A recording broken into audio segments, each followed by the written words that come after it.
Тестируем новый пылесос. Как будет плавать по воде.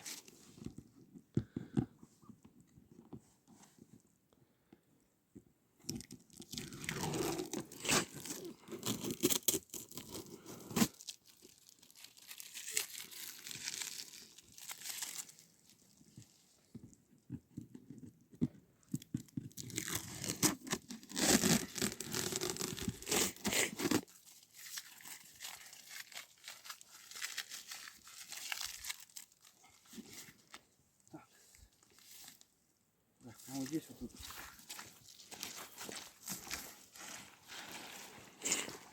Слав, не ходи туда. Слава, не ходи Иди сюда, там сыро. Иди сюда. Так, ну что, народ, погнали.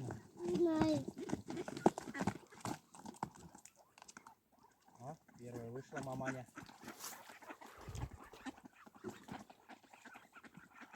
Все? Поплыли. Родненькие.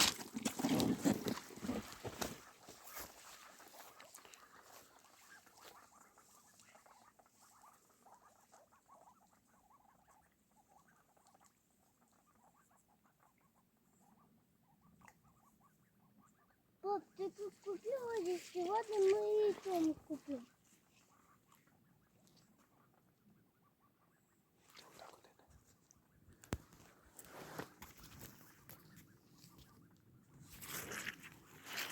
Все, уж не видно.